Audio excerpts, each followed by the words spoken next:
जय माता दी दोस्तों। दुर्गा सप्तशती के तीसरे अध्याय का ध्यान।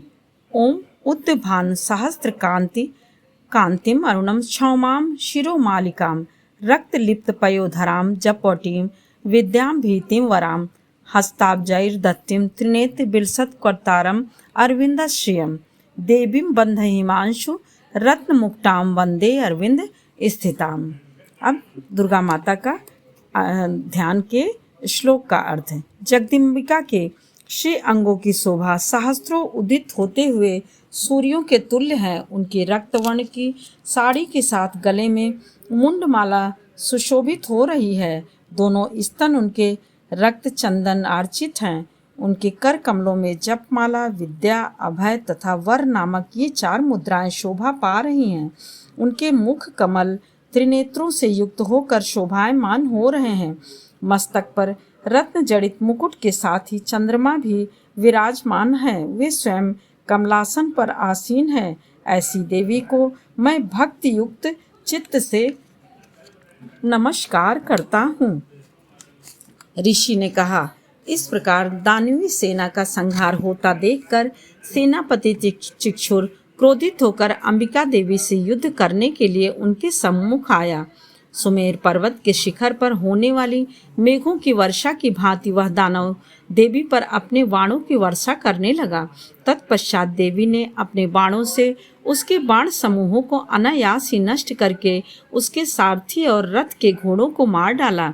इसके साथ ही उसके धनुष तथा ध्वजा को भी फटकार कर काट कर फेंक दिया। धनुष के कट जाने पर उसके समस्त अंगों को अपने बाणों से छेद डाला। अपने धनुष, रथ, घोड़े और सारथी के नष्ट हो जाने से वह दानव अपने तलवार और ढाल को लेकर देवी की ओर झपटा। उसने तेज धार वाली तलवार से सिंह के मस्तक पर आघात करके देवी की बाईं भुजा में अत्यंत वेग से प्रहार किया। राजन देवी की बाह के स्पर्श से वह तलवार भग्न हो गई। अपना प्रहार जो है निष्फल होते देख कर उस राक्षस ने क्रोध से रक्त नेत्र करके हाथों में शूल उठाया। तब उस महादानव ने देवी भद्रकाली के ऊपर अपना शूल चलाया। वह आकाशमंडल से गिरते हुए सूर्य मंडल के समान अपने तेज से देदीप्यमान हो गया। बड़े वेग से उस शूल को अपनी ओर आते देखकर प्रत्युत्तर में देवी ने भी अपना शूल चलाया। देवी के शूल के प्रहार से दानव शूल के सैकड़ों खंड हो गए। साथ ही उस शूल के द्वारा महाबली सेनापति चिक्षुर का प्राणांत हो गया।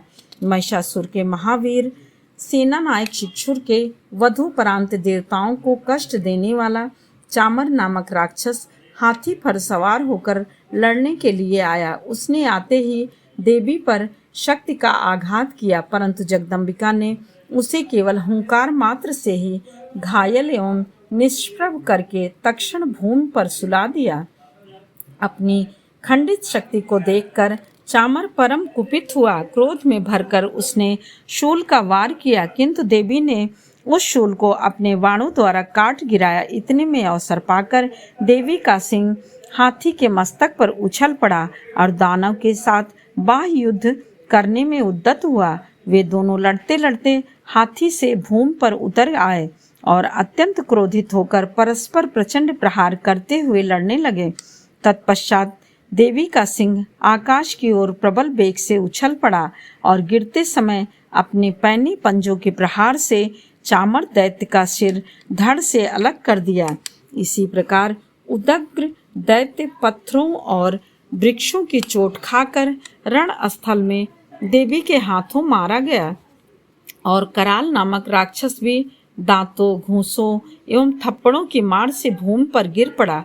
गदा के प्रहार से देवी ने उद्दत नामक राक्षस को चकनाचूर कर दिया और भिंदीपाल से वाशकल एवं बाणों से ताम्र तथा अंधक राक्षस को यमराज के घर भेज दिया। त्रिनयना परमेश्वरी ने अपने त्रिशूल से उग्रास्य, उग्रवीर तथा महाहनु नामक दानव को मार गिराया। विडाल दैत्य के मस्तक को तलवार के आघात से मुंडहीन कर दिया। दुर्धर और दुर्मुख नामक दोनों राक्षसों को अपने बाणों से बींधकर यमालय में भेज दिया। इस प्रकार अपनी सेना का क्षय होते देखकर महिषासुर ने भैंसे का रूप बनाकर देवी के गणों को त्रस्त करना प्रारंभ किया। वह राक्षस किसी किसी को थूथून से मारकर, किसी किसी पर खुरों के प्रहार से, किसी किसी को पूंछ की चोट से और कुछों को अपने सींगों से विदीर्ण कर दिया। कुछ गणों को प्रबल वेग से, किसी को सिंहनाद के द्वारा, किसी को घुमाकर और कितनों को ही अपने निश्वास वायु के झोंकों से भूमि पर गिरा दिया। इस प्रकार गणों की सेना को तितर बितर करके वह राक्षस भगवती के सिंह को मारने के लिए वेग से झपट पड़ा। इससे महामाया को अतीव क्रोध उत्पन्न हुआ। उधर महाबली महिषासुर भी क्रुद्ध होकर भूमि को अपने खुरों से खोदने लगा और अपने सींगों से उठाकर बड़े बड़े पर्वतों को फेंक कर गर्जन करने लगा। उसके वेग से घुमाने के कारण पृथ्वी अत्यंत क्षुभित होकर फटने सी लगी। उसकी पूंछ से टकराकर सागर पृथ्वी को जलमग्न करने लगा। हिलते हुए सींगों के प्रहार से बादलों के समूह छिन्न भिन्न हो गए। उसके श्वास की प्रबल वायु के कारण उड़ते हुए सैकड़ों पर्वत आकाश से भूमि पर गिरने लगे। उस महादानव को क्रोध की मुद्रा में अपनी ओर उसका लक्ष्य देखकर चंडिका देवी ने भी उसको मारने के लिए उस पर महान क्रोध प्रकट किया। सर्वप्रथम देवी ने अपने पास फेंक कर उस महाबली असुर को बांध दिया। अपने को उस महारण स्थल में बंध जाने पर उस राक्षसगण ने भी अपने बनावटी महिष स्वरूप का परित्याग कर दिया। तुरंत ही वह दैत्य मायावी सिंह के रूप में देवी के सामने आ गया। ऐसी स्थिति में जैसे ही अंबिका ने उसका शिरस छेदन करना चाहा, त्यों ही वह राक्षस खड्गधारी पुरुष वेश में दिखाई पड़ने लगा। देवी ने तत्काल ही बाण वृष्टि करके ढाल और तलवार के सहित उस महिषासुर को बेच दिया। तब वह मायावी राक्षस गजराज के रूप में परिवर्तित हो गया। गजराज के वेश में वह राक्षस अपनी सूंड से देवी के विशाल सिंह को खींचने और गर्जने लगा। खींचने का प्रयास करते ही देवी ने अपने तलवार से उसकी सूंड काट डाली। तदंतर उस महादानव ने पुनः अपने पहले वाले भैंसी के रूप को ग्रहण कर लिया और पहले की तरह चराचर प्राणियों सहित त्रैलोक्य को आतंकित करने लगा।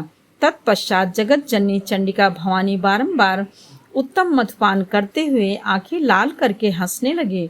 वह राक्षस बल और पराक्रम के मद से उन्मत्त की भांति घोर गर्जन करने लगा और अपने सींगों पर उठाकर पर्वतों को देवी पर फेंकने लगा। उस समय उसके चलाए हुए पर्वतों को देवी अपने बाणों से विषूर्ण करते हुए बोली।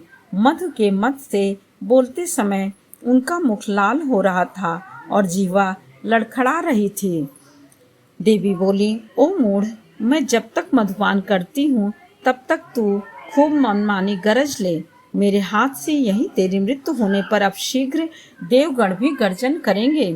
ऋषि ने कहा। ऐसा कहकर देवी उछलकर उस दैत्य पर चढ़ बैठी।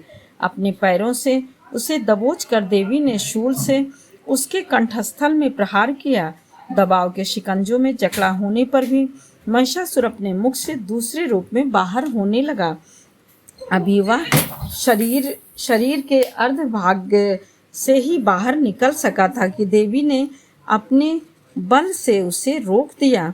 वह दैत्य अर्ध निर्गतावस्था में ही देवी के साथ युद्ध में लग गया। तब देवी ने बहुत बड़ी तलवार से उसके मस्तक का छेदन कर लिया।